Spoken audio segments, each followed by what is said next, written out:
паклікання. Гісторыі людзей, якія адказалі так на голас Пана Бога. Пахвалёны Езус Христос, паважаныя радыёслухачы. Вітаем вас у эфіры Радыё Марыя, праграма «Голас паклікання», у якой мы размаўляем аб тым, адкуль на беларускай зямлі бяруцца святары. А сёння ў нас у гасцях арцыбіскуп Тадэвуш Кандрусевіч. Хвала Христу, вітаю вас. Навеки вечныя. Вельмі рады вас бачыць у нашай студыі. Я таксама рады прыйсці сюды, даўно ўжо не быў. Даўно вы былі, я памятаю, у першы год, калі мы толькі адкрыліся. А цяпер мы ўжо выглядаем як сапраўднае радыё. Так? Ну, бачна тут, што я ўжо не першы раз у радыёстудыі, так то ўжо лепей, ніж гэта было. Так? Так. Трэба паміншаваць вас з прагрэсам. Дзякуй шчыра. І яшчэ хацела ад пачатку сказаць, што ведаю, што вы прычыніліся да стварэння Радыё Марыя расейскага, і ведаю, што гэта было таксама непроста. І я ведаю яшчэ, што ад пачатку, калі мы паўставалі, вы нам сказалі, што гэта складана, рабята, навошта вы гэта робіце, але там не менш паблагаславілі і нават дапамагалі. А чаму? Сёння я не уяўляю сабе евангелізацыю без сродкаў масавай камунікацыі. Без радыё, без інтэрнэту, без тэлебачання. І гэта выклік нашага часу. І трэба адказваць на выклікі нашага часу, бо інакш мы застанемся стаяць на платформе вакзала, а цягніка дойдзе, будзем бачыць толькі чырвоныя аганькі, якія аддаляюцца, а ў цягніку знаходзяцца людзі. А мы пакліканы іх і евангелізаваць. Дзякуючы Богу, мы паспелі на цягнік, мне падаецца. Ну, сёння так, як калі будзем глядзець на тое, што я паспеў прыехаць да вас у час, вось, але не ведаю, ці так у глобальным маштабе, нават у маштабе нашай краіны, ці мы паспяваем з пакліканнямі, у справе пакліканнямі. Але ж ведаеце, нават не вельмі сумуем, што не маем частоты, бо навучыліся існаваць у маштабах інтэрнэту і нават адчуваем сябе тут свабодна і шчасліва. Вучым нашых бабуль паціху карыстацца складанымі прыборамі і больш-менш крочым па краіне. Дзякуй. Ну, я чую так часамі, што кажуць, ну, сёння праблема з трансляцыяй святой імшы праз радыё, праз першую праграму беларускага радыё, ўжо з паўгоду гэтай імшы няма, ну, спадзяёмся, што будзе. Аднак так ад святароў чую, што ўжо ўнукі прыводзяць бабцям сваім камп'ютары, кажуць, вот такая гадзіна, трэба націснуць гэтую кнопку і ўсё, не толькі будзеш чуць, але будзеш бачыць нават. Так.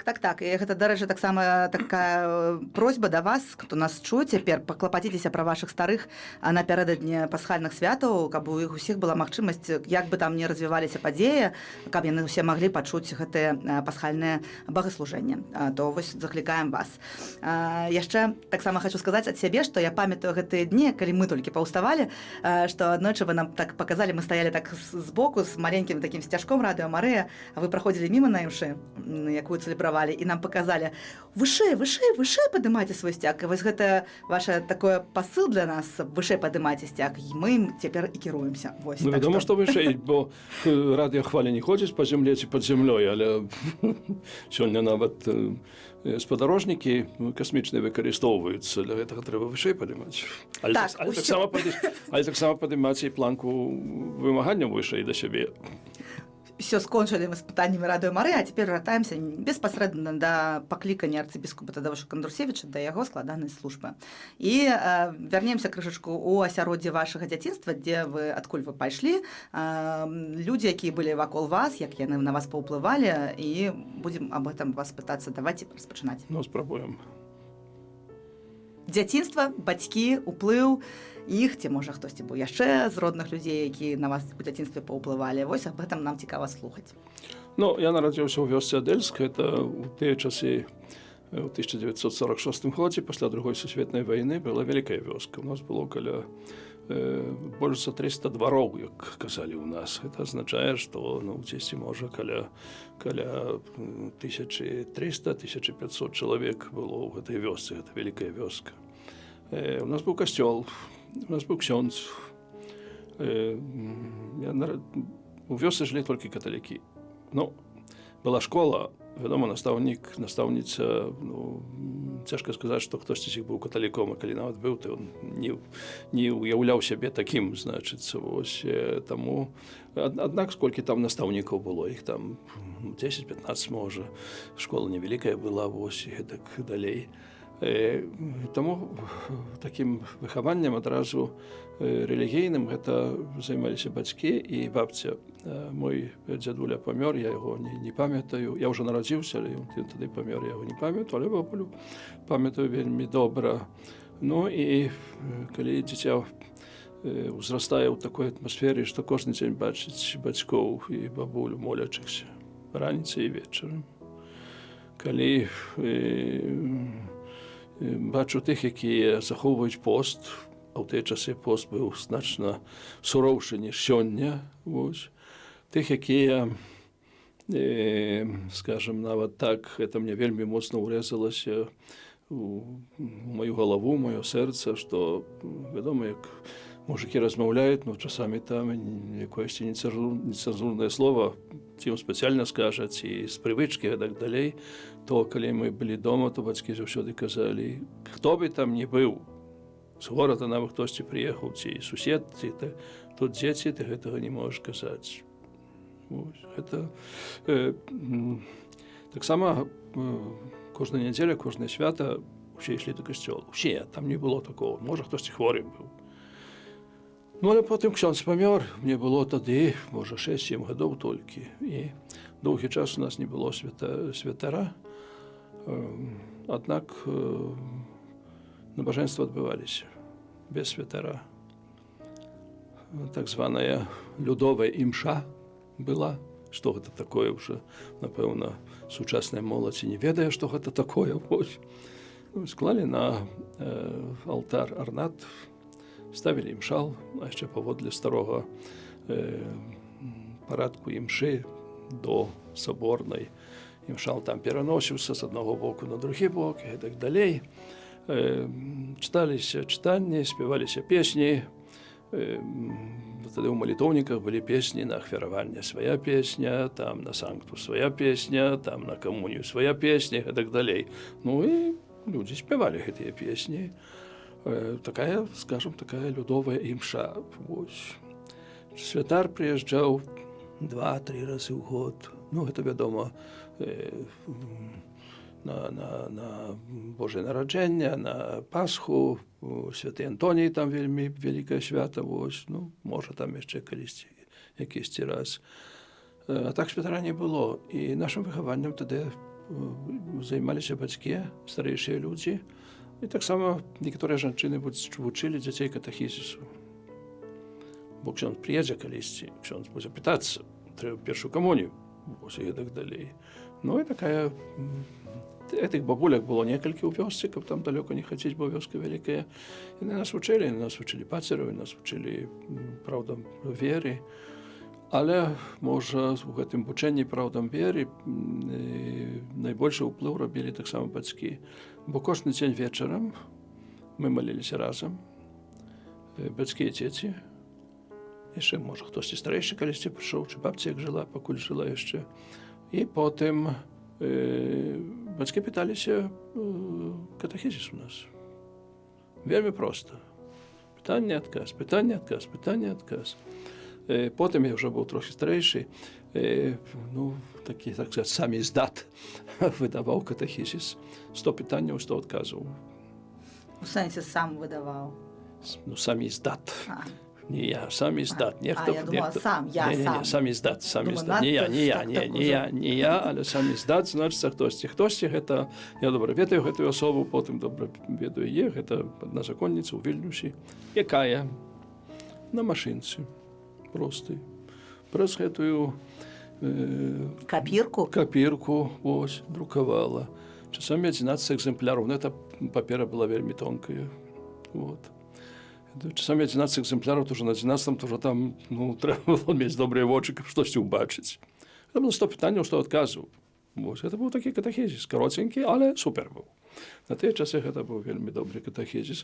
І бацькі пыталіся, вядома, там 100 пытанняў гэтых не пыталіся, але там 5-10 пытанняў вечар. Але кожны дзень. Гэта было правіла. Ось, таким чином просто приклад батьків, приклад старіших людей. Те саме було і у сусідів, те саме було, всі так чинили. От, може, хтось там більш інтенсивно, хтось менш інтенсивно, однак це все було. Ось. У такій атмосфері я виховувався, потім у 56-му році приїхав Святар, він, так сказати, відбив курорти у містах не столь віддалених, як кажуть, ось. Петр Барташевич, йому було трохи за 40, ще молодий, виспортований такий, вельми едукований. Він сам походив з Вільні, але так сталося, що його арештували, коли він був у Вітебській області, і тут приїхав до декана у Гродні, бо біскупів не було, декан був головним, скажімо. Його накерував у нашу парафію. Ми бачили чоловіка, який пригожо співає, який пригожо промовляє, який шмат молиться. І він стояв перед найсвятейшим сакраментом, вельми довго. Для мене малого, що він там стоїть, що він там кленчить, чому то так, це саме. І потім молоді, відомо, було, хлопців було шмат, міністрантів, ось, нікого він там не заганяв силою, що ти будеш і так далі. Але що ось така традиція є у костьолі, потрібні міністранти, допомагали тут і так далі. І батьки мене накерували у цю команду міністрантів. Ось.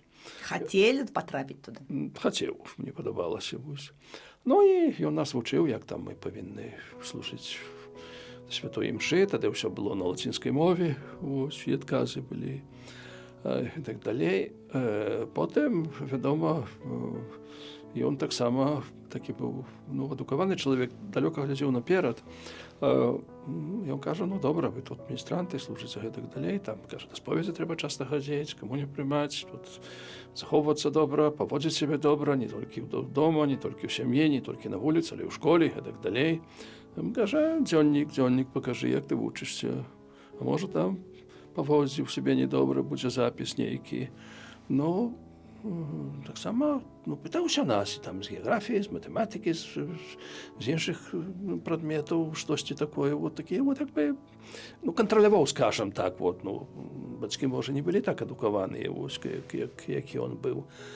Це була така ще друга школа, скажімо, одночасова і продовження тої школи, в якій ми вчилися, але так само і школи релігійної.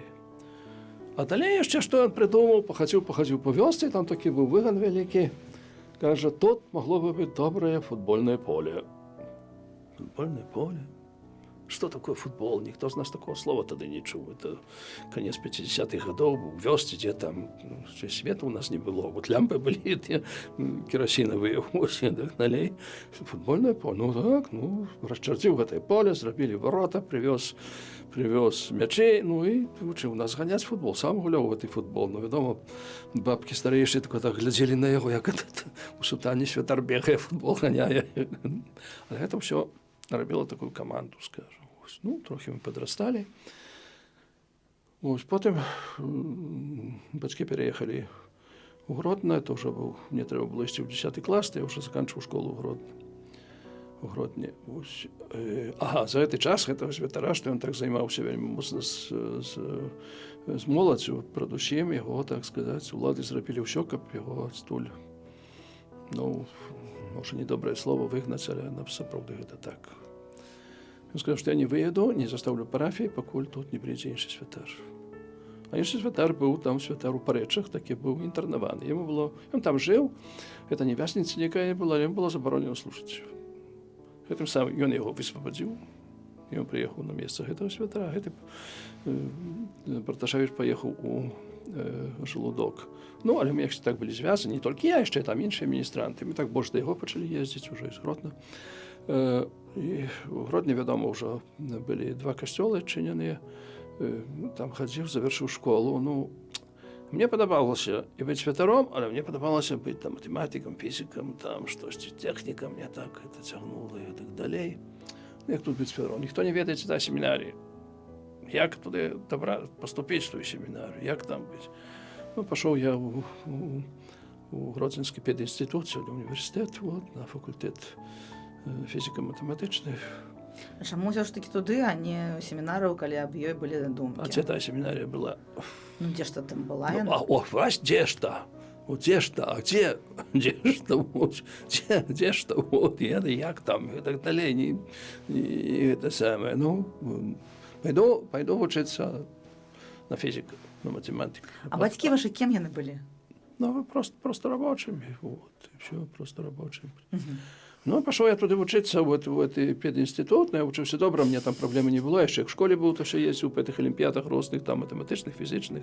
Ну, мене захопляла фізика, математика, мене захопляла, особливо тоді, шмат говорили про розвиття ядерної фізики. Мені вдавалося, що я так у ім'я науки залез би в цей ядерний реактор навод, і так далі. Ну, а потім газети почали писати, як це так, що ось тут студент пединститута ходить до костюла. Гэта просто у газетах пачалі пісаць, так? Так. Это мой двоюродный брат мне сказал про гэта, там з нейкай там дзяўчынай дружыў, тая дзяўчына яму сказала ось про гэта самае. А это была надзвычайная ситуация, то бок вы толькі был один, хто хадзіў так? Я не ведаю, маё імя там фігуравала, я не ведаю ось і так далей. Я зразумеў, што я ніколі не закончу гэтага інстытуту, што мне выганяць. Я год адпрацаваў і паехаў у Ленінград. Паехаў у Ленінград паступаць у палітэх ленінградскі. Ну, і тут такі досвед такі, ну, скажем, Божага провіду. Бо першы мой крок мог бы быць апошнім у гэтым інстытуце. У той сітуацыі, это быў 64 год. Я дакументаў не слаў ні пошты ніякой, ні гэтак, прывёз сабе просто. Вынуў іх з кішаня, тады, вядома, ніякіх фолдараў не было, нічога ў тыя часы, падаў тыя дакументы.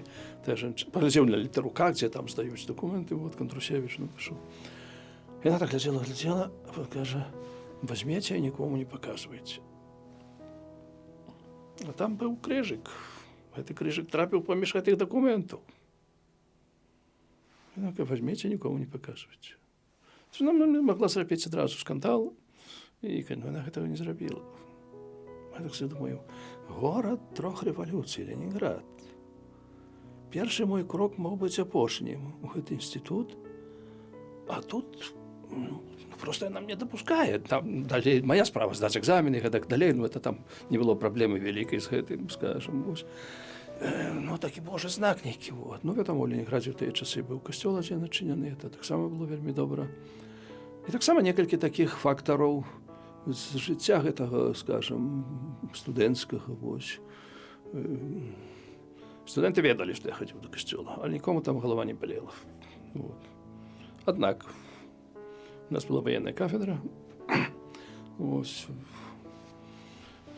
з раніцы да абеду лекцыі, а пасля самападгатоўка так званая. Але часамі на эту самападгатоўку мог прыйти нехта там з настаўнікаў, там, ці капітан, ці палкоўнік, ці падпалкоўнік, ці хтось мог прыйти. І штосьці так вядома, чалавек студэнты да когось там прычэпіцца, то прычэпіцца, щось там мне прычэпіліся. І адзін студэнт з Брэста. А почему ты ходишь в костёл? А отчиняются двери, полковник уходит. Все встать смирно, ну и все забылись, там голова не болит, як студенти. Але однойче треба було здавати екзамен 25 снежня. І 25 снежня, відомо, Рождество Христово. Ну, уже не пойду. Вечером был на мши вот этой ночной, але уже не пойду. Днем уже вечером пойду, бо экзамен треба. Поставили экзамен який там. Встаю, чекаю своей черги. У нас такий був звичай, що професор он мало приймав, там асистент приймав. Он там посидить трохи, пойде, виходить, ходить, заходить. Ну, така система. І он раз вошел, другий раз, потім підходить до мене і каже, і бери білет і здавай екзамен. Я йому кажу, то, что добро учусь, не дає мені права перед моїми сябрами, это ж мої однокурсники стоят, як бы глядеть на меня. Иди, бери билет и сдавай экзамен. У тебя сегодня нет времени. 25 снежня. Ну, что я имел на увазі? Вот. Я думал, что Божие народження. Это такие вообще, як це так вот вело, что, ну, в такой ситуации, я думал, что атмасфера не сприяла нейкаму там, скажем, рэлігійнаму выхаванню ці што. Але там шмат было веруючых. Асабліва, калі Пасха была ў той сам дзень. Ну, у нас раней набажэнства ў праваслаўнай царкве пазней распачынаецца. Вось. Ну, я часто я ехаў на этой Ковенскі пераулак, а жылі даволі далёка. Вось, і потым метро вяртаўся назад, і я так спускаюся ўніз, гляджу, што аднакурснікі ці там знаёмыя падымаюцца ўверх.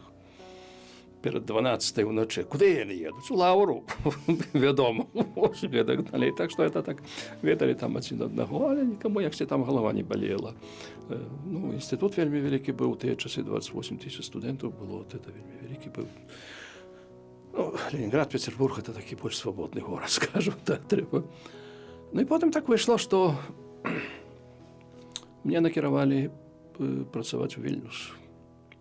Это таксама Божы провід вёў. Ну, на самай праве я павінен быў ехаць у Кастраму. Вось. А там другі студэнт, другі выпускнік павінен быў ехаць на нейкі там номерной завод, это значит вайсковы, значит. Вот он павінен быў прайсці там допускі всякіх і так далей. І мы былі на вайсковых зборах 3 месяцы, і ён атрымаў заведомление, что его не пропускают туды, что не пройдзе. Он по нацыянальнасці быў фінам. Ну, не ведаю, ён не прайшоў тут. Ну, і кажа, яму прапануюць Вільнюс. Кажа, я не хочу ехаць у Вільнюс. Я не хочу. Можа, я поеду замест тебе ў Кастраму, а ты едь замест тебе ў Вільнюс. Як мне сказали ў Вільнюс, вядома, родна Вільнюс. Фу, я адразу тут это самое. Вы ў Кастрому не хотели?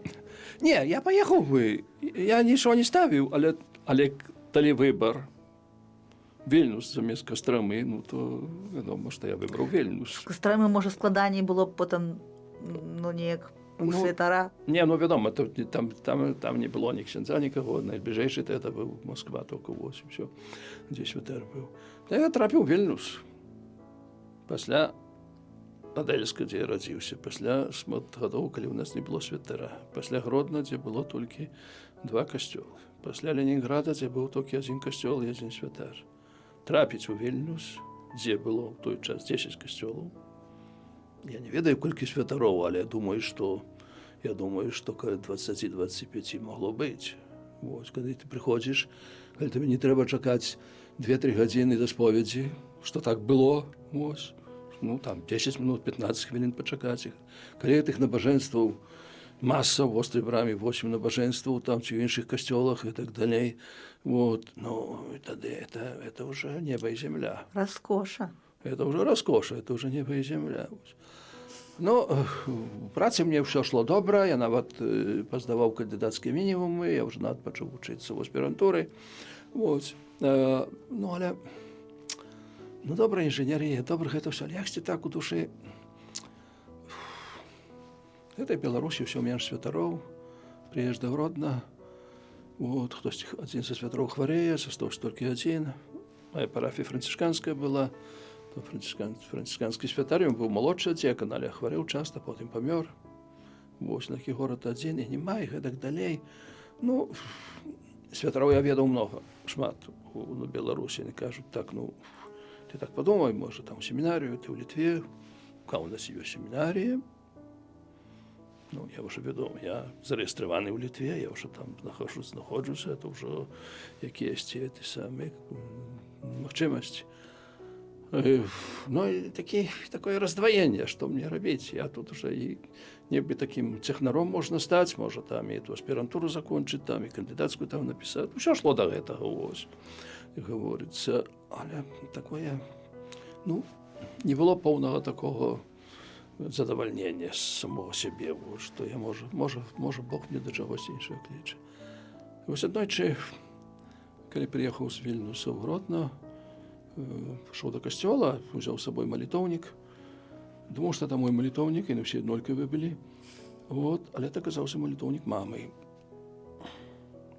Ось.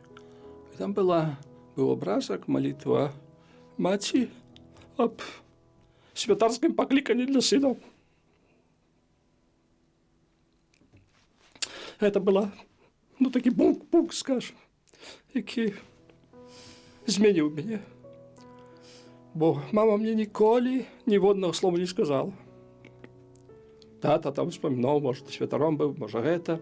Святары там іншыя, там сябры так казалі, ну, вецеш, тут нема святароў, ты ратуй нас, бо хто будзе. Мама ні слова не сказала, але молилась. Ну, вядома, я не пабег на заўтра ў семінарыю, вось. Які час прайшоў, вось, ну, і потым стараўся хадзіць на этой урачыстасці апекі Маці Божай у Вострай браме. Ну, і аднойчы выйшаў з Вострай брамы. Фізіка, матэматыка добра, інжынерія добра. Быць там кандыдатам тэхнічных навук, можа, там потым і доктарам. Неблага зусім, але я застаўляю гэта ўсё, іду ў семінарыю. Трэба было падняць такое рашэнне, калі сказаў свайму сябру, які таксама быў з Беларусі, інжынер, з якім мы разам працавалі, он кажа: «Ну, я понимаю, что нет священника, но почему ты? Почему не кто-то другой?» Ну, чаму? Не ведаю. Вядома, трэба было навучыцца і літоўскай мовы, бо там все на літоўскай мове было. Мне прынялі так зусім нармальна. Ректор сказаў: «Ты першы год можаш адказваць, на якой хочаш мове, на расійскай, на польскай, это твоя справа, але ўжо далей то трэба». Ну, я так за паўгода ўжо перахапіў гэтую мову, вот, і пашоў. Я ведаю, мне вучылася там добра, вельмі добрыя адносіны былі у семінаріі. Вядома, я не літовец, вось, але на апошнім годзе мне прызначылі віцэ-дзяканам, на апошнім дзяканам, это, так сказаць, старшым над семінарыстамі. Ну, такім чынам стаў святаром. Вядома, это Бог вядзе, мы не ведаем гэтых шляхоў, як ён вядзе, чаму ён так паступае, чаму закончыць тэхнічны інстытут, а пайсці, скажам, так фармальна кажучы, у гуманітарыі, але гэта святарства, гэта не прафесія, гэта пакліканне. Ну, змяніць зусім ўсё гэта. Памятаю, як прыехаў у Гродно, я 8 гадоў працаваў у Літве, 7 гадоў працаваў у Літве, а потым прыехаў у Гродно, бо то ўлады там не вельмі пушчалі, але потым згадзіліся. І Гродзенская правда выйшла з такім артыкулам.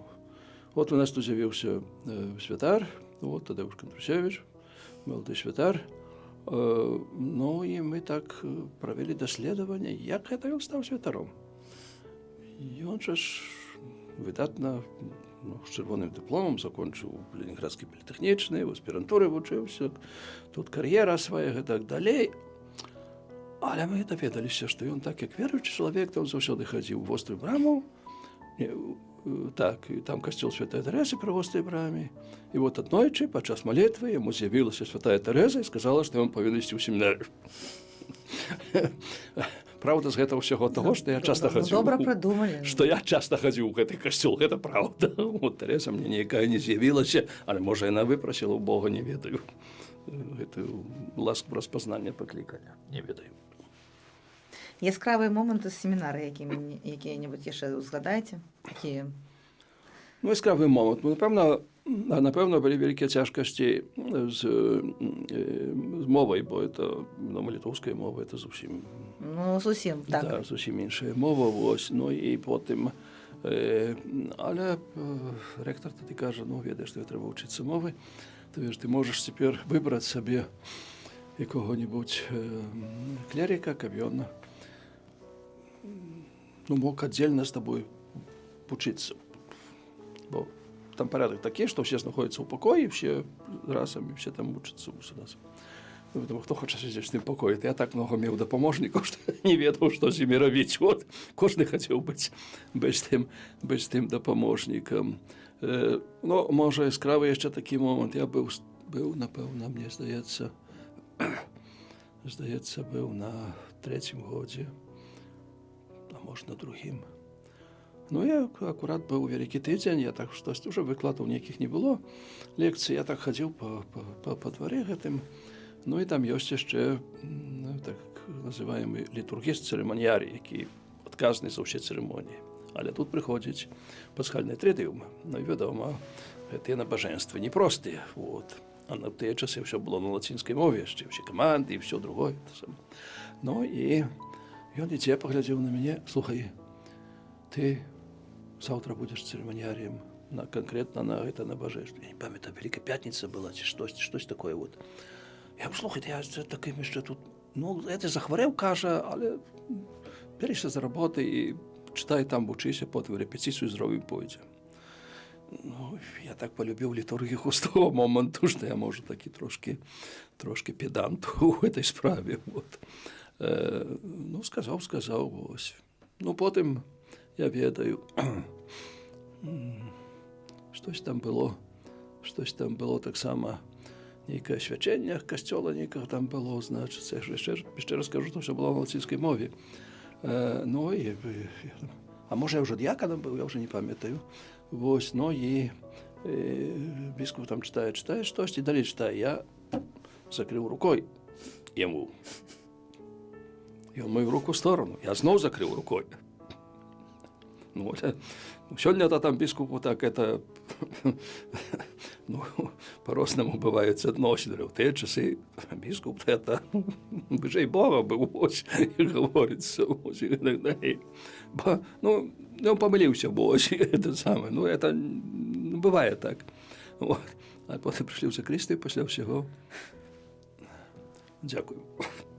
Ну, просто, ну, так само, это складаная літургія, тады яшчэ была больш складаная, ніж сёння. Сёння прасцейшая, гэта літургія пасвячэння касцёла і так далей, і трохі прасцейшая, ніж тады былі. Але ён так, ну, это, я ведаю, што яшчэ там. Але ж уйти адтуль не хацелася? Уйти з семінаріі? Так. Не. Ніколі не было такого? Не, ніколі не было. Было цяжка, першы семестр вельмі было цяжка з мовай, ну, бо это так было, але я так упарты такі-то. Але ж вы добра валодаеце некалькімі мовамі, я ведаю. Я чула, вы размаўляеце па-ангельску, па-італьянску, што яшчэ польская мова, і у вас ёсць літоўская, пакажа, што яшчэ ёсць штосьці? Па-рускі говорю. На беларускай. Гэта ўвогуле зразумела. Гэта семінарыйны здабытак, там вывучалі? Не, там было трошки, але не, там не. Гэта, я ведаю, ну, сам пра сябе, ну, скажем, ну, праблема ў тым, можа, такая для мяне асабіста была, што ў школе у нас была нямецкая, потым ангельская, потым ніякой не было, бо не было настаўніка. Вот. Ну, так вот было, яксі. Вот. Напэўна, ў інстытуце можна было больш падцягнуцца з мовай, бо ўжо былі лабараторыі такія, вядома, не сучасныя лабараторыі, але там стаяў магнітафон, там штось запісана, можна было паслухаць і так далей. Але на што? Такое, ну, такая думка была у студэнтаў. А на што?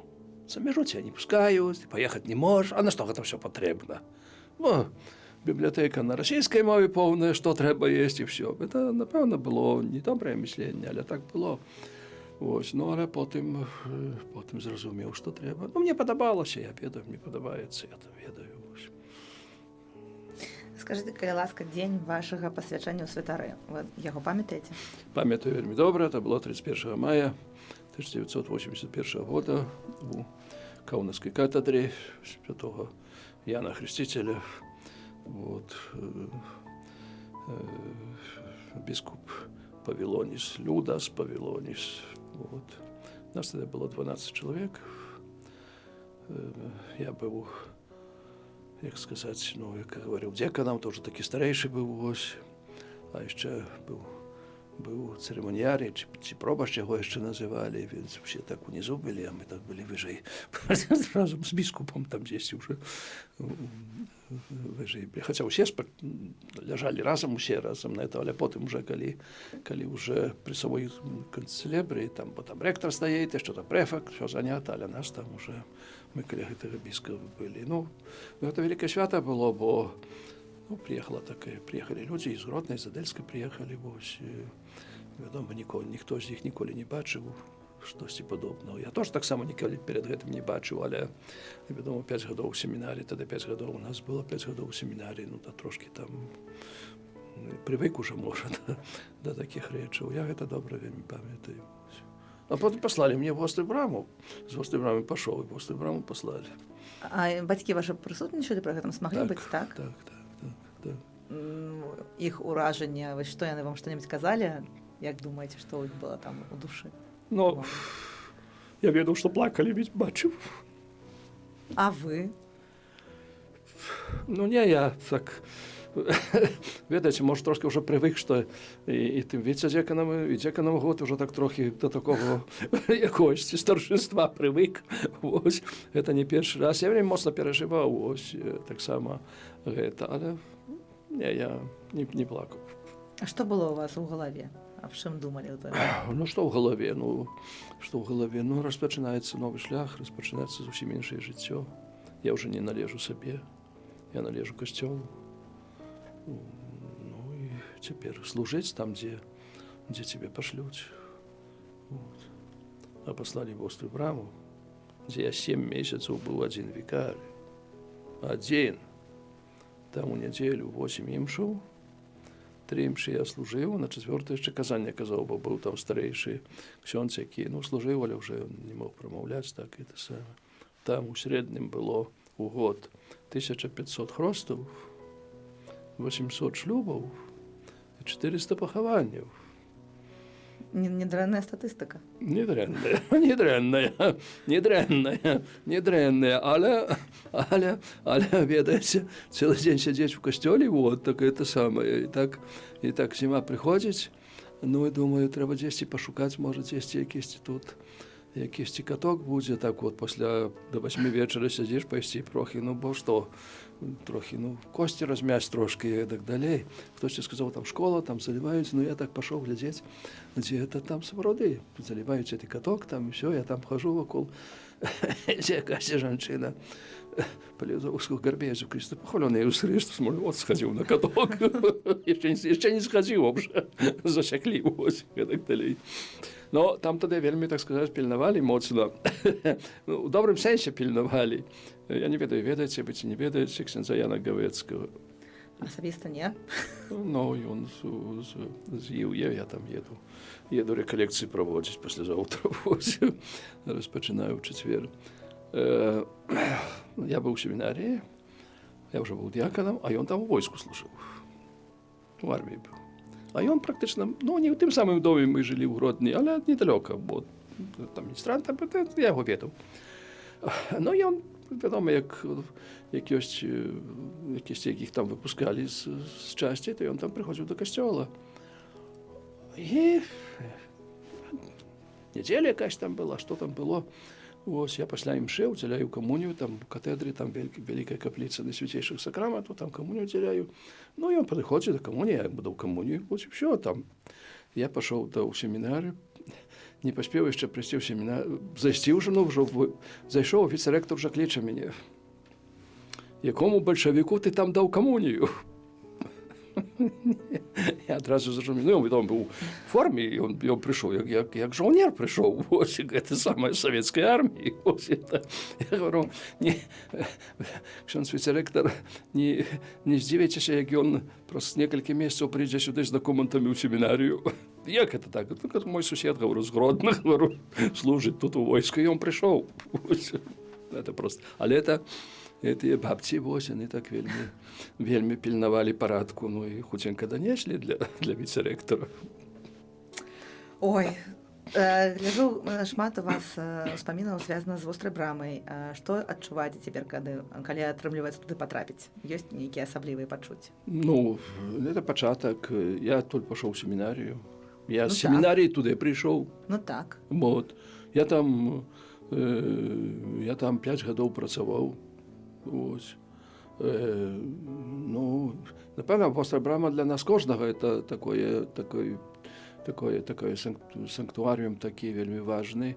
Бо, напэўна, цяжка знайсці, можа, каталіка ці касцёла, каб не было абраза Божай Маці Вострабрамскай. Мы прывязаныя да гэтага, так само як Буцлаў, ці гэта, можа, вельмі моцна прывязаныя да гэтага, да Вострай брамы.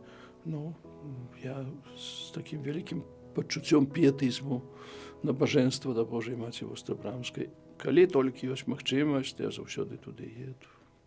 заўсёды еду туды, і калі я не мог прыехаць дамоў, калі быў у Польшчы, біскупы тэлефануюць, ведаеш, тут ковід, а мы так бачым, ты там цэлебруеш, вот, ты приедь, что ты. Зазвычай, меня спрашаюць кожны год, але так, одну імшу, две імшы, вот, там, скажем, максимум, звычайна беларускую. Две літоўскія, одну польскую, одну беларускую. Вот. Добре, там нема праблем, значыцца, вот я з вялікай радасцю паехаў. Ну, я раю бы кожнаму прыехаць у гэта месца, бо там, як ты паглядзіш на гэтыя сцены, гэта тысячы гэтых вотаў. А я там працаваў доўга, там за сцяной ёсць яшчэ пакой вялікі, там Бог ведае, колькі тых вотаў ёсць. Вот. Просто іх нема дзе тут. Але за кожным вотам гэта лёс якогось чалавека. Духоўны, ці, можа, хвароба нейкая была, можа, нейкая праблема была, ён прыйшоў штосьці выказаць. Памятаю, адзін раз такі чалавек прыходзіць у сакрыстыю, калі я там быў викаріем яшчэ, і прыносіць такую маленькую нагу. Ну, з дрэва выразаную. Вот. Даволі прыгожа так выразана, кажа, мне так нога балела, так балела нога. Лекары хацелі ўжо, ну, ампутаваць ногу. Я прыйшоў маліцца перад апе, і так бы чую голас чесці Божай Маці, Бога, што не, зачакай, напэўна, выздаравееш. І я не згадзіўся. Я хожу. Я прынёс эту ногу, я не маю нічого, вот, нейкага.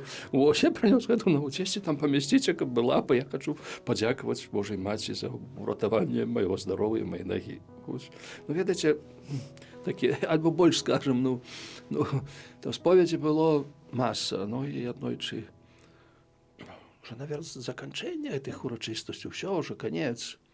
Это 8 дзён, это так много людзей, святароў тады не шмат было. Я штосьці спавядаю, ось, уже нікога няма, прыходзіць чалавек і кажа да споведзі, ну, да споведзі. Кажа, я, весь тыдзень хадзіў на гэтай урачыстасці. І сёння уже апошні раз выходжу, выйшаў з касцёла, паглядзеў на капліцу і вярнуўся. Я 30 гадоў не быў у споведзі.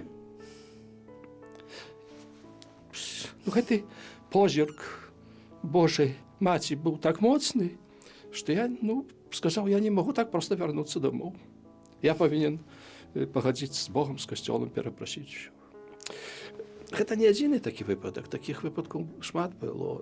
Это проста месца Божай ласкі, месца навяртання, месца, дзе асаблівым чынам адчуваецца дзеянне Божай міласэрнасці, бо абраз Божай міласэрнасці в 1935 годзе першы раз быў там выстаўлены, менавіта у Вострай браме. А цяпер, калі я не памыляюсь, ён уже таксама там непадалёк ёсць.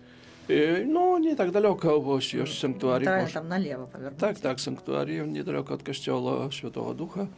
Вось пры самым касцёле Святого Духа там ёсць санктуарій, так, там ён ёсць. Распавядалі такі прыгожыя сведчанні прысутнасці Бога ў жыцці іншых людзей, а вось ваш асабісты такую сустрэчу, можа, тут з Богам тут на зямлі, калі вы адчулі, што ёсць, вось ён ёсць і ён побач са мной. Можете я асабліва хочу сказаць, я так адчую, Бог ёсць, але прысутнасць яго дзеяння, яго прысутнічаць праз Марыю. Было шмат такіх сітуацый у маім жыцці, здаецца, што проста невырашальных. Я не ведаю, што рабіць ужо. Я распачынаў маліцца да Божай Маці. Яксі вырашалася. Яксі вырашалася. Адным чынам, іншым чынам, але яксі так вырашалася. Я просто, таму, можа, такое вялікае набажэнства маю да Божай Маці. І Вострабрамскай, перадусім, таксама Буцлоўскай, Фацімскай. З Фацімай мы таксама ўсе звязаны. Навяртанне Расіі, навяртанне краін былога Савецкага Саюза. Это ўсё было прадказана ў Фаціме. Але ж вось, вера ваша, яна мае такі больш містычны характар ці такі рацыянальны? Як вы гэта сябе адчуваеце? Я бы сказаў, комплексный. Знаете, вера у Беларуси, она больше такая традиционная. И, однако, сегодня бачим, что молодость трошки иначе здесь на это все. Я бы так сказал, ветра это новое, и старое, и новое. И традиция, дякуючи традиции, вера была захована. Інакше вона просто могла би бути затрачена, вона була захована, і треба це підтримувати. Ну, не повсюди є крижовий шлях. Кілька людей приходять на крижовий шлях у катедрі. Повна катедра. Я веду, ну, стараюся завжди вести цей крижовий шлях, не завжди виходить, бо треба їхати, ось, или це саме. Я гляжу, скільки йде на трансляції, 500 включень. 500 включень – це мінімум 1000-1500 чоловік, ви ще глядіть. А у некоторых краінах гэта скасавалі, гэта якось не так, штось комусь не падабаецца. Мне гэта трэба тое, што традыцыйна, і таксама браць яшчэ тое, што новае, бо таксама тэалогія развіваецца, і вы павінны адказваць на выклікі часу, павінны адказваць, зыходзячы з тых абставін, з тых умоў, у якіх мы знаходзімся. Скажите, калі ласка, ну, будем так лічыць, што кожны чалавек той ці іншы момант мае нейкі там крызіс веры. Ці было у вас такое, і калі быў апошні? Ну, я не ведаю. Мне Бог захаваў ад гэтага, так? Да, я не ведаю, як. Я так, не ведаю. Мне ніколі такого не было, што я, ну што ты, Боже, тут столько я тебе присвяціў, а ты мне гэта не зрабіў. Можа, мне так навучылі, што я павінен давяраць до конца Богу. Бог не з'яўляецца Богом кішанковым. Ось я сказаў, я тебе, Боже, штосьці зраблю, я там на ружанец помолюся ружанцем ці крыжовым шляхам, ці схожу на імшу, а ты мне павінен штосьці зрабіць. Ну не, я такого ніколі Богу не ставіў такіх вымаганняў. І я не ведаю, пакуль што я, можа, вельмі шчаслівы, што мне такого не было. Як же нам цяпер даць раду слухачам, тым, хто, напрыклад, мае такое? Што нам ім зрабіць, якое лекі? Ну, што рабіць трэба? Бог застаецца Богом. Бог не павінен быць кішанковым. Праблема вялікая, што Бог кішанковы ў людзей вельмі часта. Ведаеце, гэты анекдот такі, што дзесьці там чалавек на вёсцы, які працаваў ніколі ў горадзе, ніколі не быў, пачуў, што ў горадзе разыгрываецца латарэя. Не ведае, што такое латарэя. Можна штосьці выйграць. Нейкую сумму. Добре, все. Пане Боже, каб я выиграл в лотерею. Пане Боже, сколько я выиграл? Тиждень, 2, 3 месяца, другие, третий, ничего не выигрываю. Знаходится в поле. Ну, пане Боже, калі ж, я выиграл эту лотерею. А голос з неба найперш купі лотерейный билет. Мы штосьці павінны зрабіць. Мы штосьці павінны заслужыць на гэтую ласку. Трэба ведаць, што Бог кіруе светам. Ён ставіць, ён піша проста на закручыстых лініях гісторыі. Ён ставіць апошнюю кропку над «і». Трэба даверыцца яму, я не ведаю. Ну і маліцца, напэўна, маліцца таксама, каб даў гэтую ласку, каб выйсці з гэтага крызісу. Ну, ведаеце, часта кажуць, хтосьці мае праблему алкаголізм, наркаманії. Дзесьці там яго лечаць, то, другое. Як ён сам не будзе хацець, то нічого не выйдзе з гэтага. Нічого там йому не дапаможа. Можна закадаваць кагось на якийсь час, але гэта ўсё, гэта ўсё штучна, гэта не натуральна. Так само і тут. Без мяне нічого не зробіцца, трэба маліцца, трэба прасіць, каб іншыя таксама маліліся, бо чалавек можа не ўмее маліцца, не ведае як і гэтак далей. Але в конце концов, калі я веру ў Бога, калі веру, што Ён ёсць, калі веру, што Ён мяне стварыў і мяне збавіў, калі веру, што Ён вядзе мяне шляхам збаўлення, то я павінен яму даверыцца, і баста, няма чаго тут гуляць у якісь гульні. Для мяне гэта проста прыходзіць, я не ведаю. Калі б была магчымасць раптам взяць і вярнуцца у якісьці момант у жыцці і яго пражыць заново, куды б вы вярнулись? Вы маеце на ўвазе ў інстытут, семінарію? Хачу в гэты час я патрапіць яшчэ, каб яго пражыць яшчэ раз. Яшчэ раз жыць, гэта немагчыма, значыцца. Можна марыць аб чым. Это, ведаеце, такое маранне, которое не можа быць мараннем, оно уже не можа здзейсніцца, значыцца. Але так сказаць, гіпатэтычна. Я адразу пашоў бы у семінарію. перамотаем физику с математикой. Так. Нешта мне как-то за іх шкада. Цяпер тым больш у Гродні ёсць семінары, не трэба далёка ехаць. Ну і такое апошняе пытанне на сёння. Бліжэйшыя 10 год, калі б вось так ідэальна іх сябе ўявіць, то як вы іх сябе бачыце? Ідэальны наступныя 10 год Я не арцыбіскуп ведаю, Тадеуш Кандрусевич. колькі я буду жыць. Ну, мы ж, бачыце, тут вяртаемся назад на машыне часу, а ўперад глядзім з надзеяй. Ну так, будзем не гаварыць пра 10. Мару я, там, канікулы Боніфацыя. Колькі Бог дазволіць, служыць касцёлу у тым месцы, дзе мне Божы провід паставіў ці паставіць, дапамагаць біскупу, калі правячаму біскупу, калі ён папросіць аб гэтым, самому не лезць не трэба, абсалютна. Калі ён папросіць штосьці. Ну і мне падабаецца проста пастырская дзейнасць. Я цяпер адчуў сябе такім святаром. Это канцелярская вся эта работа, да, ведаеце. Ну, она не добра выходила, не дрэнна выходзіла, але это, знаете, трохі пастырская дзейнасць, служыць богослужэнні, падрыхтаваць гамілію, канферэнцыю якуюсьці, штосьці такое.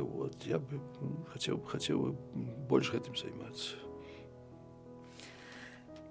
Дзякуй шчыры за аповед, за размову, за слёзы, за ваши, дзякуй, за жарты. Што ж рабіць? Я сёння не плакала, дарэчы. Звычайна я плачу, а сёння я стрымалася. Я подумала, трэба быць моцнай, каб не было тут яшчэ дуэт. Дзякуй шчыра вам за гэта. Дзякуй вам. І дзякуй за тое, што апекуецесь нашым радыё. Мы заўжды адчувалі, што вы побач, што мы можам да вас звяртацца за дапамогай і за падтрымкай. Ну, як я ўжо сказаў на самом пачатку, я сёння не уяўляю сабе евангелізацыі без сродкаў масавай камунікацыі. Гэта будзе евангелізацыя, якая будзе кульгаць і вельмі моцна кульгаць, якая не будзе паспяваць за часам, не будзе адказваць на выклікі часу. Чалавек чакае, моладзь асабліва чакае, трэба сёння адказваць.